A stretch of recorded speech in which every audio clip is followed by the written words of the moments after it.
এই বাংলাদেশের বড় বড় জমিদারেরা ছিল, তাদের বংশধরেরা এখন ভিক্ষা করে। অতএব ছেলে মেয়ের জন্য সম্পদ রেখে যাবেন, তসরুফ করবেন, বৈষম্য করবেন, বোনকে দিবেন না, ভাই হিসাবে সব আটকে রাখবেন কেন? আপনার ছেলে মেয়ের জন্যই সেই 2 নম্বর এটা করবেন। এরা যেটা ধরে রাখবে তার গ্যারান্টিটা কি? এরা যে রাস্তা ভিক্ষার জন্য মানুষের সামনে হাত পাতবে না, গ্যারান্টিটা কি? আজ আমরা কথা বলবো অবহেলিত একটি ফরজ বিধান সম্পর্কে, যে ফরজ বিধানের অবহেলা এবং তার প্রতি অবজ্ঞা, এটা আমাদের সাবকন্টিনেন্টের মুসলমান সমাজের জন্য একটা লজ্জাজনক অধ্যায় বলতে পারি। কারণ ইসলামকে যারা প্র্যাকটিস করার চেষ্টা করি ব্যক্তিগতভাবে, জীবনের বিভিন্ন ধাপে বিভিন্ন ক্ষেত্রে আল্লাহ রাব্বুল আলামিনের বিধিবিধানগুলো মেনে চলার চেষ্টা যাদের মধ্যে আছে, এই ফরজ বিধানের অবহেলা তাদের মধ্যেও প্রকট। আর সেটি হলো বাবা মায়ের সম্পদে বোনের অধিকার এটা আদায় করা ফরজ নাকি সুন্নত। এটা কোনো নফল কাজ না, এটা ফরজ একটি কাজ। এই ফরজ কাজটা বাংলাদেশের সবচেয়ে বেশি ভুলুণ্ঠিত হওয়া ফরজ কাজগুলোর মধ্যে থেকে একটি। বহু প্র্যাকটিসিং মুসলমান আছেন, আল্লাহর মেহেরবানিতে নবীর সুন্নাহ তার শরীরে তিনি ধারণ করেন, তিনি 5 ওয়াক্ত নামাজ পড়েন, মুখে নবী সাল্লাল্লাহু আলাইহি সাল্লাম নির্দেশিত দাঁড়িয়ে দাঁড়ায় নিজে সুশোভিত হয়েছেন, হজ উমরা সম্পাদন করেন, কোরআনে কারীমের তেলাওয়াত, দ্বীনি কাজ, মসজিদ মাদ্রাসা বিনির্মাণ, অনেক ভালো ভালো কাজের সাথে সংশ্লিষ্ট সম্পৃক্ত।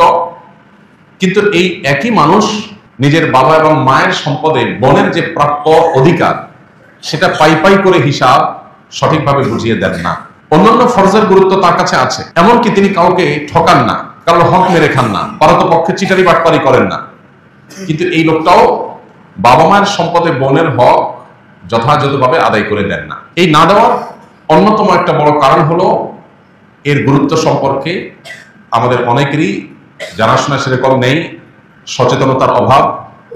আমরা মনে করি ভাই বোন আমরাই, অনেক খরচ খরচা করতে হয় বোনদের জন্য, ভাইদেরকে ছোট ভাই হয়ে বড় বোনের জন্য খরচ করতে হয়, আর বড় ভাই হলে তো কোনো কথাই নেই, বোনদের জন্য অনেক খরচ খরচা করতে হয়। আমরা মনে করি সেগুলো তো অ্যাডজাস্ট হয়ে যায়। এ ধরনের একটা ধারণা আমাদের মধ্যে বদ্ধমূল হওয়ার কারণে বাবা মায়ের সম্পদে বোনদের প্রাপ্য অধিকারটুকু আমরা অনেকে দেই না। দ্বিতীয়ত না দেওয়ার আরেকটি কারণ হলো বোনদের তরফ থেকে এটার ব্যাপারে তেমন কোনো প্রেশার থাকে না। বোনরা খুব স্পষ্ট করে তাদের চাহিদার কথা, তাদের অধিকারের কথা তারা মুখ ফুটে বলেন না। এর কারণে ভাইরা অনেকে ধরে নেন যে এই বিষয়ে বোধহয় তাদের তেমন কোনো দাবি দাওয়া নেই। তৃতীয়ত অনেক ভাই আছেন যারা মনে করেন যে বোনদের আর কি বা তেমন পাবে, তার চাইতে বরং তাদেরকে অন্য অনেকভাবে আমি পুষাই দেব এবং সেটাকে কাটাকাটি করে অ্যাডজাস্টমেন্ট করে নেব। এরকম নানাবিধ ভুল ধারণা এবং শয়তান নানাবিধ আমাদেরকে আইডিয়া দেয়। সেই আইডিয়াগুলো মাথায় আসার পর আমরা বোনদের অধিকারকে যথাযথ দেওয়ার গুরুত্ব সেভাবে অনুভব করি না। এমনকি বোন সিনিয়র হয়ে বয়স্কা হয়ে সন্তান সন্ততি হওয়ার পর, মারা যাওয়ার পর বোনের ছেলে মেয়েরা নানা পাড়ায় সম্পদ নেওয়ার জন্য তখন দেন দরবার, বিচার সালিশ এবং মামলা মোকদ্দমা পর্যন্ত যেতে হয়। এতদিন পর্যন্ত আমরা জিনিসটাকে বিলম্ব করে ফেলি। মৌলিকভাবে মাঝে একটু জেনে রাখি, কোন মানুষের মৃত্যুর পর তার ওয়ারিসদের উপরে কয়েকটা কর্তব্য চলে আসে ইমিডিয়েট।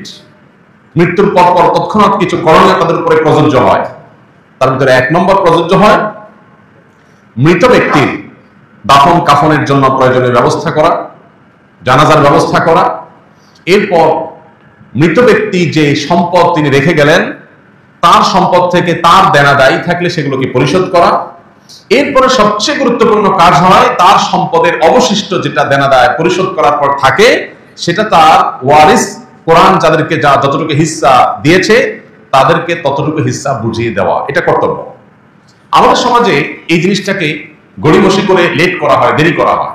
এত বেশি দেরি করা হয় যে শেষ পর্যন্ত এটার কোনো হদিস খুঁজে পাওয়া যায় না, কুল কেনা পাওয়া যায় না, অনেক দেরি হয়ে যায় এবং এটাকে আর স্মুথলি বন্টন করা ইজি থাকে না, সহজ থাকে না, এটা কঠিন হয়ে যায়, জটিল হয়ে যায়। এই যে বিলম্ব করা হয় এরও একটা কারণ আছে।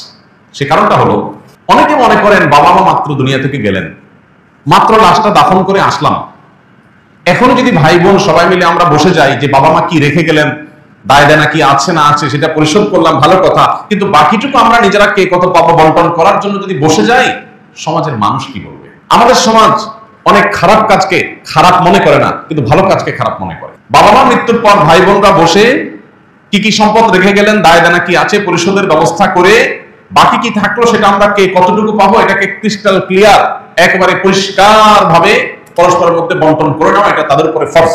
এই ফরজ বিধানটাকে বিলম্ব করতে করতে 2-4 বছর নয় 2-4 যুগ আমরা পার করে দিই। এরপরে দেখা যায় যে আগের সে মেন্টালিটি আর থাকে না, এর মধ্যে বহু পানি গড়িয়ে যায় নদীতে, বহু সময় পার হয়, মন মানসিকতা পরিবর্তন হয়, প্রেক্ষাপট পরিবর্তন হয়, এরপরে আর চাইলেও আগের মতো যখন বন্টন করা যেত সে বন্টন করার পথটা সেভাবে খোলা থাকে না। আমরা এখানে যারা আছি, কয়জন বলতে পারবেন যে আমার বাবা বা আমার মায়ের মৃত্যুর পর, আমার পরিবারের কোন সদস্যের মৃত্যুর পর আমি 2, 4, 5 দিন 7 দিনের মধ্যেই তার সম্পদের বন্টনের কাজ শেষ করে ফেলেছি? এখানে কি কেউ আছেন? এখানে কেউ থাকলে এটা আমি দেখতে চাই যে রেশিওটা কিরকম।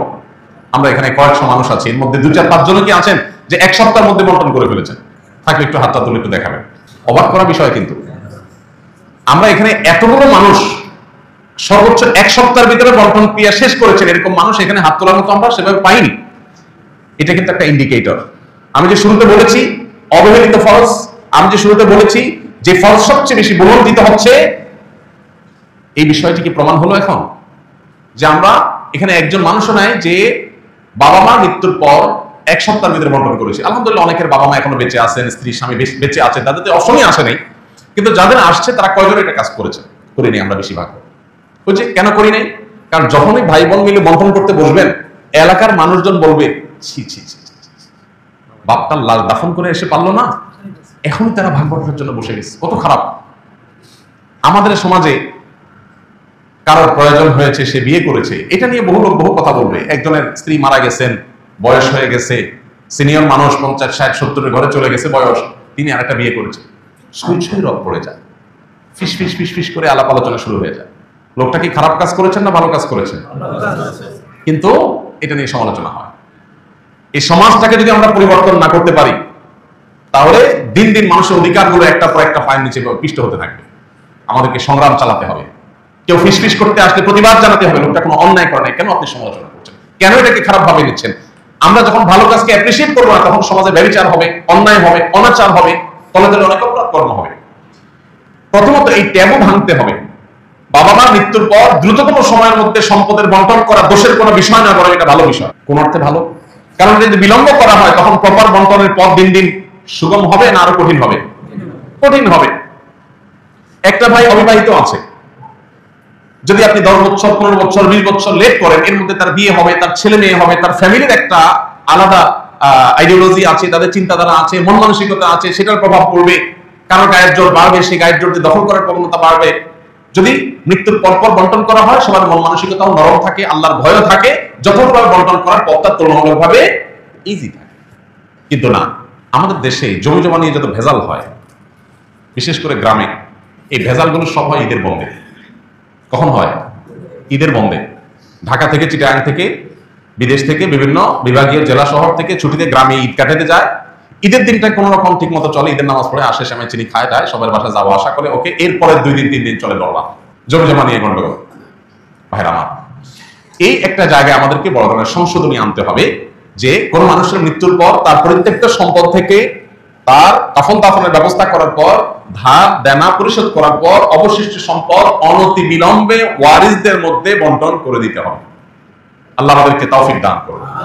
আমরা যদি সচেতন হই, সমাজটাকে সচেতন করবার উদ্যোগ গ্রহণ করি, ইনশাআল্লাহ বহু অনাচারের পথ বন্ধ হয়ে যাবে। এই ক্ষেত্রে আমি যেটা বলছিলাম, বোনদের হক এটা আদায় করার ক্ষেত্রে যে গড়িমসি করা হয়, এর অন্যতম কারণ হলো যে দেরি করা হয়, এরপরে অনেক দিন হয়ে যায়, ততক্ষণে আসলে আর ওই আগের মতো মন মানসিকতা এবং সেরকম পরিবেশ পরিস্থিতি প্রেক্ষাপট আর থাকে না, দেরি হয়ে যায়। এই জন্য এই জিনিসটা আমাদের করা উচিত হবে না। এবং বিশেষ করে অন্যান্য ওয়ারিসদের হক কম বেশি দেওয়া হয়।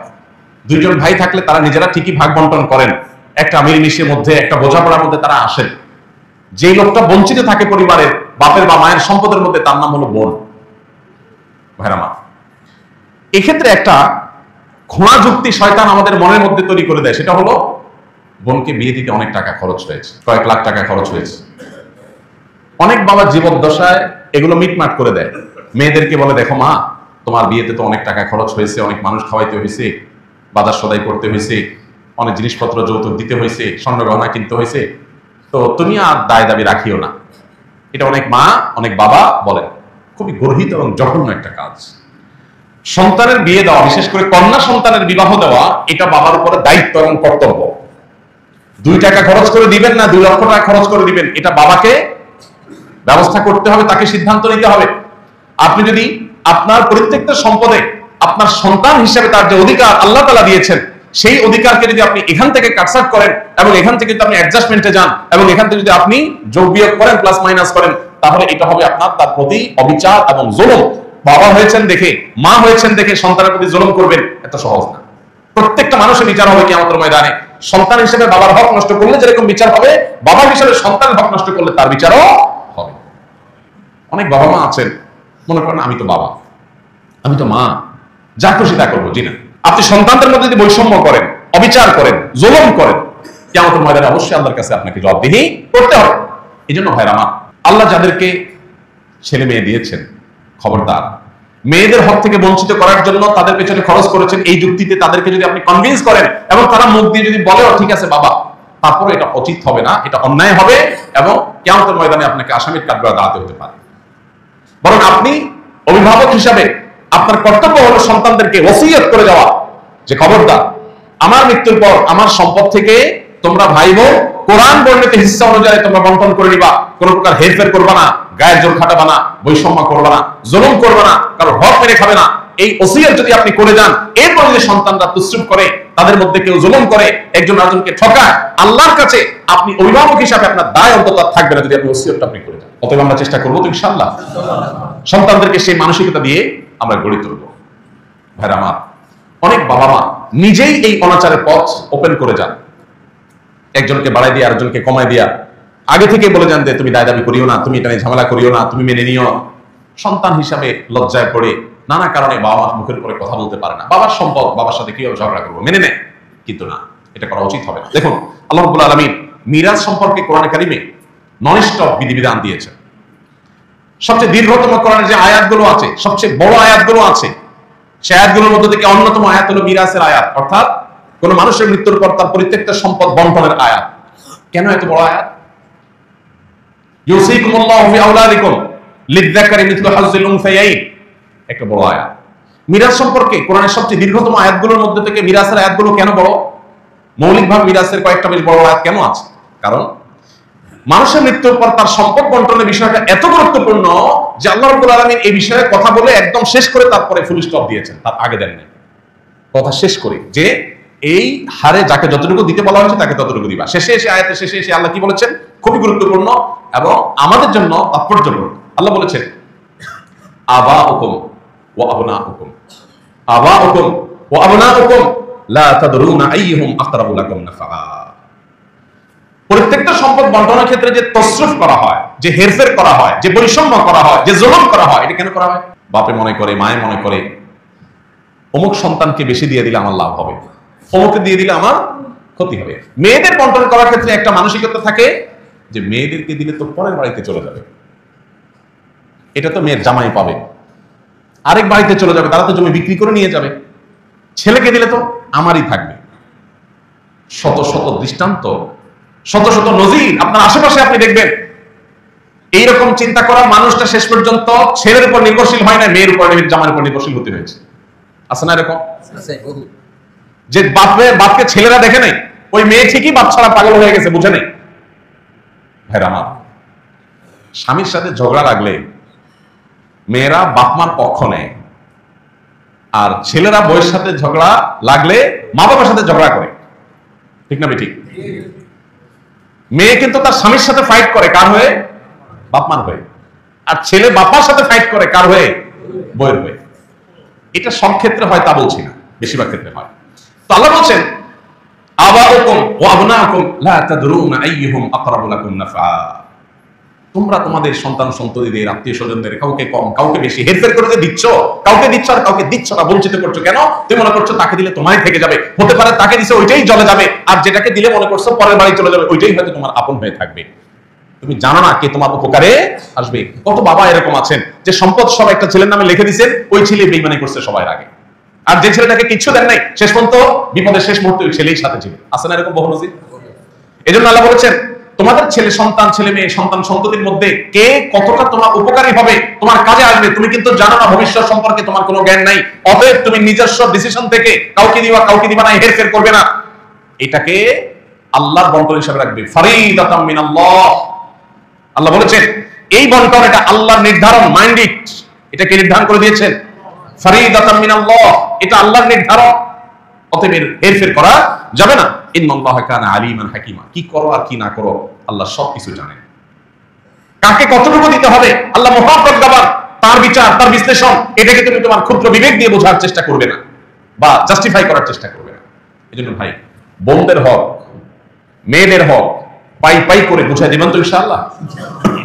বাংলাদেশে জমি জমার দলিল এগুলো নিয়ে যাদের ঘাটাঘাটি করার অভ্যাস আছে, কয়েকটা জমির দলিল মেয়েদের নামে পাইছেন আপনারা? একটা জরিপ সম্ভবত এরকম হয়েছে যে বাংলাদেশের টোটাল ল্যান্ডের মালিকানা এর 4 or 5% মাত্র মেয়েদের নামে।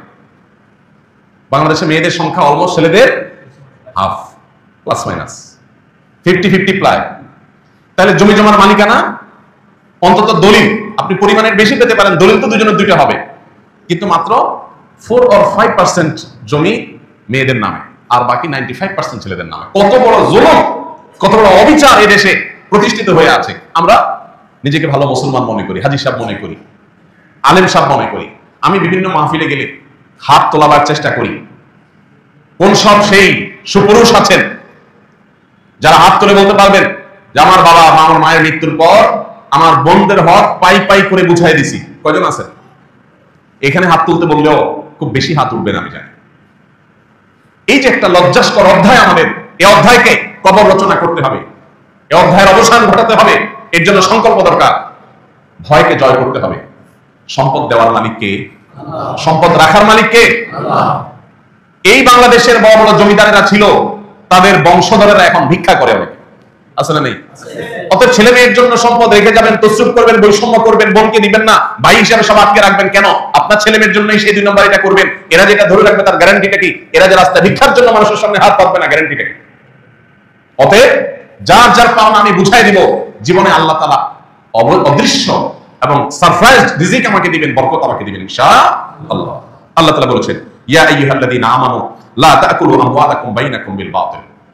হে ঈমানদাররা, তোমরা একে অন্যের হক মেরে খাইও না অন্যায় ভাবে। আমার বাবা মারা গেছেন, যাই রেখে গেছেন, এখানে আমার বোনের হক আছে, এটা আমি দিলাম না।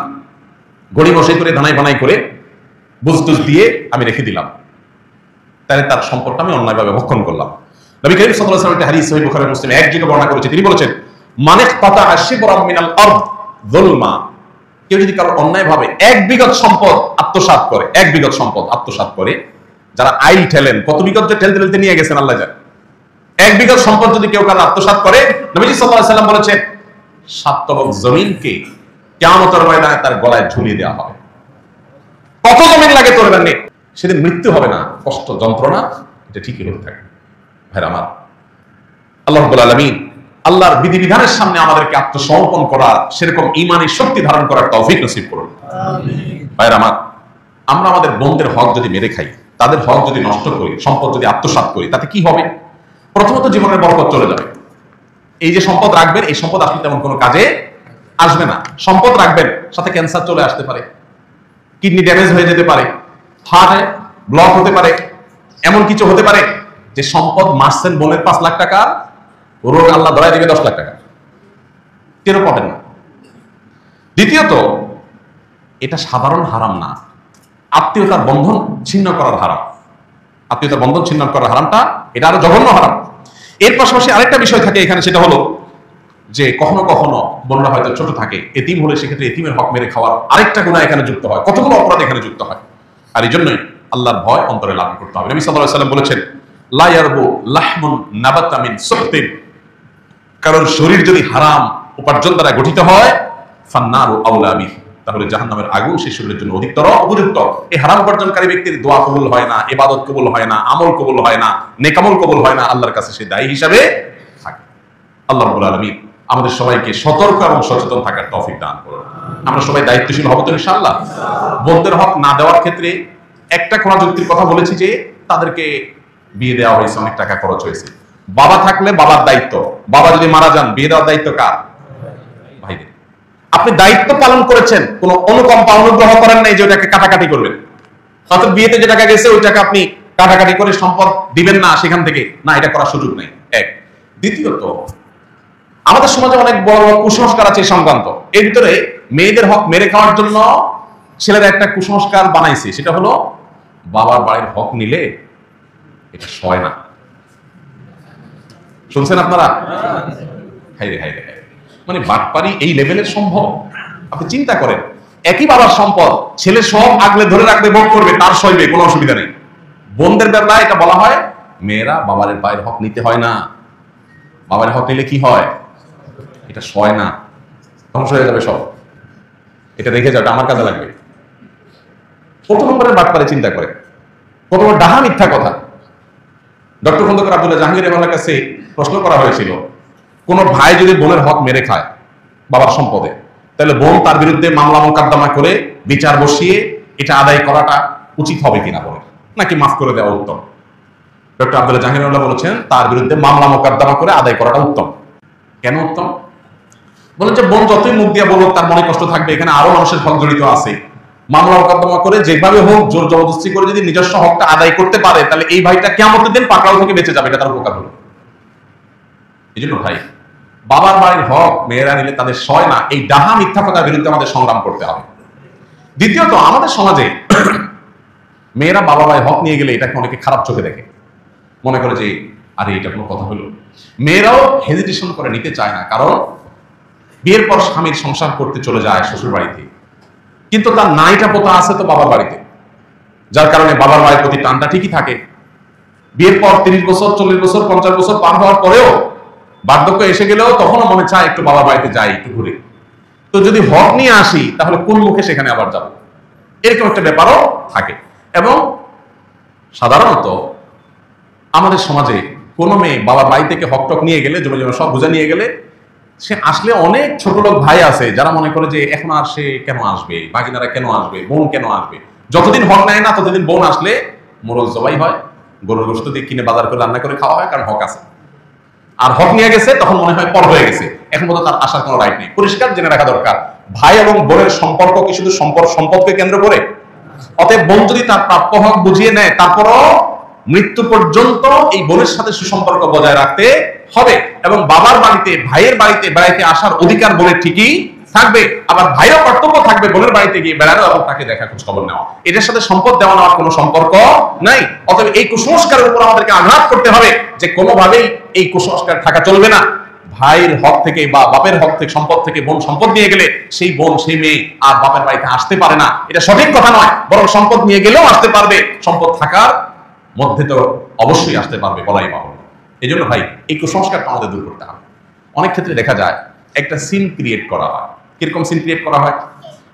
মেয়েদের সম্পদ মারার ক্ষেত্রে দুইটা সিন ক্রিয়েট হয় সাধারণত। একটা হয় বাসর ঘরে, মহর দেওয়ার বেলায় আসলে ফুসলায়া ফাসলায়া, মেয়েরা লাজুক প্রকৃতির হয়। বাঙালি মেয়ে, মুসলিম মেয়ে আরো বেশি লাজুক হয়, যত ধার্মিক তত লাজুক হয়।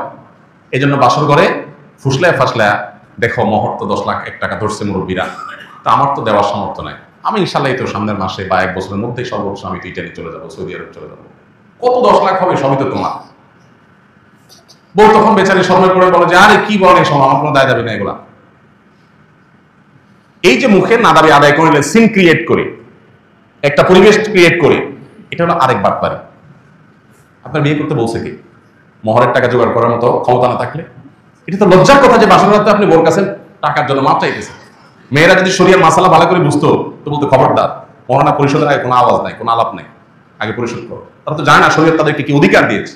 আরেকটা বাটপারি হয় বাবার মৃত্যুর পর, মায়ের মৃত্যুর পর বোনদেরকে দাওয়াত দেয় ভাইরা, বাগিনা বাগিনী এবং জামাই সমেত।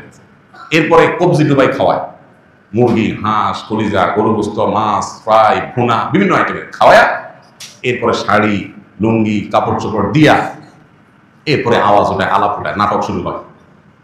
বলে দেখো বোন, তোমার বিয়েতে অনেক টাকা পয়সা খরচ হয়েছে, এদিকে বাবা অসুস্থ ছিল, বাবার পিছনে লাখ লাখ টাকা খরচ করা হয়েছে, সেগুলো তো আমিই করছি, সব তো তোমরা জানো। আল্লাহর রহমতে তোমরা তো আসো, ভালোই আসো, আল্লাহ তো কষ্টে রাখেনি। এখন বাবার সম্পদের শহীদ অনুযায়ী তোমাদের কিছু পাওনা আছে, এখন তোমরা যদি বলো সেগুলো আমি ভাগ্য করে দেবো, বলো কি করা যায়। বোনটার লজ্জা, না ভাই কি বলেন, আরে লাগবে না থাক। বোনটা চিন্তা করে এই তিন গরিব ভাই আমার অসহায় ফকিরের মতো ভিক্ষা চাইতেছে, ছেড়ে দেয়। এই যে বোনটা ছেড়ে দিল, সে কি আসলে মন থেকে ছেড়ে দিয়েছে? এই ছেড়ে দেওয়াটা কি মন থেকে? হ্যাঁ, কিছু এক্সেপশন কেস আছে যে বোন ভগ্নিপতিদের আল্লাহ অনেক দিয়েছে, অডেল দিয়েছে, ভাইরা বরং অনেক গরিব অভাবী, তখন বোনরা যদি উইলিংলি বলে দেখো ভাই বাবার সম্পদে আমারও হক আছে, বাট আমি নিলাম না, তোমরা কষ্টে আসো, আমি দায়মুক্ত করে দিচ্ছি, তোমরা ভোগ করো, সমস্যা নেই, ভিন্ন কথা। কিন্তু আপনি সিন ক্রিয়েট করলেন, বোন লজ্জা পড়ে গেল, এরপরে সে বললো মাফ করে দিল, আপনি বললেন হুজুর আমি তো মাফ নিছি, এই মাফ হবে না।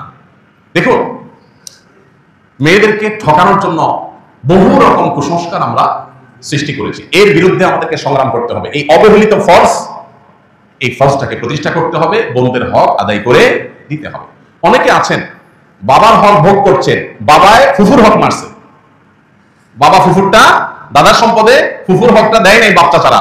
এখন আপনি ছেলে বলতেছেন আমার তো দায় নেই। জি না, আপনারও দায় আছে। আপনার দায় কি? আপনার হিস্সায় যতটুকু আসছে এখানে আনুপাতিক হারে ফুফুর কতটুকু হক আছে ওইটা তাকে আপনি বুঝাই দিতে হবে, না হলে আল্লাহর কাছে আপনি দায়ী থাকবেন। আমরা অন্য ধার দানা নিয়ে হিসাব নিকাশ করি, কিন্তু এগুলো নিয়ে সেভাবে হিসাব নিকাশ করি না। এটা অনেক অনেক গর্হিত বিষয়। আরেকটা ভয়াবহ কাজ হয়, যারা দেয় বোনদের হক দেয়, তারা আরেকটা 2 নম্বরই করে। দেখেন কত রকম লেয়ারে লেয়ারে 2 নম্বরই। সেই 2 নম্বরটা হলো বলে যে বোনরা ভিটা বাড়িতে পায় না, ভিটা বাড়ি এটাতে পায় না, তাহলে কোথায় পাবে? নাল জমিতে। এখন ধরেন ভিটা আছে 1 বিঘার, ধানের ক্ষেত আছে 2 বিঘার, মোট 3 বিঘা। যখন ভাগ হবে, ধরেন ভাই একজন আছে, বোন একজন আছে, ফর এক্সাম্পল, তো ভাইয়ে ধরেন 2 বিঘা পাবে, বোনে ধরেন 1 বিঘা পাবে, ভাইয়ের অর্ধেক পাবে। এইরকম পরিস্থিতিতে সাধারণত মেয়েদেরকে কোনটা দেওয়া হয়? ক্ষেতেরটা। তাহলে বোন 1 বিঘা পাইলো ক্ষেতের, আর ভাই 2 বিঘা পাইলো। 1 বিঘা হলো ভিটার, আর 1 বিঘা হলো ক্ষেতের। বন্টনটাকে ইনসাফসম্মত হলো? কেন হয় নাই? কারণ ভিটার যে 1 বিঘা, এটার ভ্যালু হয়তো ক্ষেতের 4 বিঘার সমান। তাহলে জমি হয়তো সমান সমান দিচ্ছেন, তার ভ্যালু কি নাই? সমান না। এই জন্য জমি সমান সমান দিলে হবে না, ভ্যালু হিসাব করতে হবে। যে ফর এক্সাম্পল 1 বিঘা ভিটা আছে, এই ভিটার 1 বিঘার দাম 10 লাখ টাকা, আর নিচে খেতে আছে সেগুলো বিঘার দাম 3 লাখ করে, তাহলে 3 3 6, আর এখানে 10 16 লাখ। 16 লাখের মধ্যে বোন ভাই যদি ধরেন বোনের দ্বিগুণও পায়, আর যদি ভাই তার অর্ধেকও পায়, তাতে কত পায়? প্রায় 5 লাখ প্লাস মাইনাস, আর ভাই হলো 10 লাখ প্লাস। তো বোন 10 লাখ 5 লাখ প্লাস, আর ভাই 10 লাখ প্লাস। এবার আসেন ক্ষেতের যদি 1 বিঘা পায়, তাহলে 1 বিঘার দাম 3 লাখ, আর বাকি আছে 2 লাখ প্লাস। ওই 2 লাখ প্লাস হয় ক্যাশ দিয়ে দিতে হবে, আর না হলে বিটা থেকে 1 পাশ থেকে দিয়ে দিতে হবে, তারপর দায় মুক্ত হবে না। জিনিসটা কি ক্লিয়ার হয়েছে? অনেক বোনেরা এই জায়গাটাতে এসে বঞ্চিত হয়, এবং এটা একটা লজিক্যাল কারণও থাকে। বাইরা বলে যে দেখো আমাদের কিন্তু ভিটায় বসবাস করতে হবে, তোমাদের কি দিলে বিক্রি করে গেলে আমরা কোথায় কি করবো? কিন্তু শরিয়ার বিধান হলো বোনরা যদি ওই ভিটাতেই পায়, ধরেন কারোর ভিটাই আছে আর কোনো ক্ষেত নাই, তাহলে ক্ষেত থেকেই কিন্তু বন্টন হবে, এবং সেখান থেকে প্রয়োজনে তারা বিক্রি করে নিয়ে যাবে। আপনি বলেন তাহলে ছেলেরা থাকবে কোথায়? থাকবে তারা জানে, তাদের আল্লাহ জানে। আমার হক আমার বাবার সম্পদে, আমি এটা নেব, তুমি কোথায় থাকবা তুমি বুঝবা। তুমি প্রয়োজনে আমার সাথে নেগোসিয়েশনে আসবা, অন্য কোনোটা দিয়ে অদল বদল করবা, বা আমার কাছ থেকে লোন নিয়ে থাকবা, না হলে আমার মালিকানা বাড়িতে ভাড়ায় থাকবা। কি অধিকার মেয়েদেরকে শরীয়ত দিয়েছে, কিন্তু আমরা পদে পদে সেটাকে লঙ্ঘন করছি। এই জন্য ভাই আমাদেরকে দীপ্ত কণ্ঠে শপথ করতে হবে, আমরা বোনদের কোনো হক মারবো না ইনশাআল্লাহ। আমি মনে করি মেয়েদের হককে প্রতিষ্ঠা করবার জন্য এদেশে শরিয়া কোড প্রতিষ্ঠা করা অপরিহার্য। শরিয়া কোড যদি থাকে, সেখানে বাধ্য করা হবে শরিয়ার আইন অনুযায়ী ভাইদেরকে বোনদের হক বুঝাই দিতে। কোনো ভাই দিবে না, তার বিরুদ্ধে আইনানুগ ব্যবস্থা করা হবে। এবং সেটা যতদিন না হচ্ছে, বিশেষ করে মেয়েদের এই সম্পদে তাদের অধিকারকে আদায় করবার জন্য সরকার নতুন এবং ভিন্ন কোনো আইন করতে পারে। কোনো এলাকাতে কোনো ভাই নির্দিষ্ট সময়ের মধ্যে বোনকে হক যদি বুঝায় না দেয়, তাহলে যথাযথ নিয়ম অনুযায়ী বোন যাতে সেটা বুঝে নেওয়ার জন্য দাবি করতে পারে, মামলা করতে পারে, এবং নির্দিষ্ট সময়ের মধ্যে সেটা যাতে নিষ্পত্তি করতে বাধ্য থাকে সংশ্লিষ্ট কর্তৃপক্ষ। এইরকম আইন করা সময়ের সবচেয়ে প্রয়োজনীয় কাজগুলোর মধ্যে থেকে একটা। আল্লাহ রাব্বুল আলামিন এই অবহেলিত এবং আমাদের সমাজে নানাভাবে ভুলণ্ঠিত হওয়া এই ফরজকে পুনঃপ্রতিষ্ঠা করার তৌফিক আমাদেরকে দান করুন। আমরা আল্লাহর এই বিধানের প্রতি ঈমান এনে সেটাকে বাস্তবায়ন করব। আমি আবারও বলছি, আমরা অনেকে আছি চুরি করি না, ডাকাতি করি না, হয়তো অন্যের হক মেরে খাই না, চিটারি বাটপারি করি না, কিন্তু এই জায়গাটাতে শয়তান আমাদের চোখে ধুলি দেয়, আমাদেরকে নানা কুযুক্তি দেয়, সেগুলো দিয়ে আমরা এই সমস্ত বিষয়গুলোকে, ফরজ বিধানগুলোকে আমরা লঙ্ঘন করে চলি। এই জন্য ভাই, যারা এতদিন করেন নাই, হক মেরে দিয়েছেন, এখনো তাদের সেটা প্রায়শ্চিত্ত করবার স্কোপ আছে, সুযোগ আছে, রিকভার করার স্কোপ আছে। কিভাবে? ওই যে কি পরিমাণ সম্পদ তার ছিল বাবার মৃত্যুর পর, যেটা আমি ভোগ করেছি, তার ভ্যালু কত ছিল হিসাব করে এখন হয় ক্যাশ দিয়ে দেন, যে ল্যান্ডের দাম সব প্রপার্টি মিলায় এত হয়েছে ভ্যালু, তা তোমার ভাগে এত পড়ছে, তুমি হয় ক্যাশ নিয়ে নাও, আর না হলে জিনিসপত্র নাও বা ল্যান্ড নাও, কিন্তু যেভাবে হোক মিনিমাইজ করতে হবে। এক্ষেত্রে বোনদের অবশ্য দায়িত্ব থাকে যে ঠিক আছে, অহেতুক ঝামেলা না করে প্রয়োজনে ক্যাশ নিয়েও যদি আমার প্রাপ্য অধিকার আমি নিতে পারি, তাহলে সেক্ষেত্রে অবশ্যই আমাকে মিনিমাইজে আসা উচিত। আল্লাহ তাআলা আমাদের সবাইকে এই ফরজ বিধানকে ঘরে ঘরে প্রতিষ্ঠা করার তৌফিক দান করুন। আমরা যে সামনের জুমায় কিছু ভাইদের হাত দেখতে পাই, যারা এই এক সপ্তাহের মধ্যে এই ব্যাপারে প্রয়োজনীয় উদ্যোগ নিয়ে বোন বা ফুফুদের হক বুঝাই দিয়েছেন, তাহলে আমাদের কাছে অনেক ভালো লাগবে।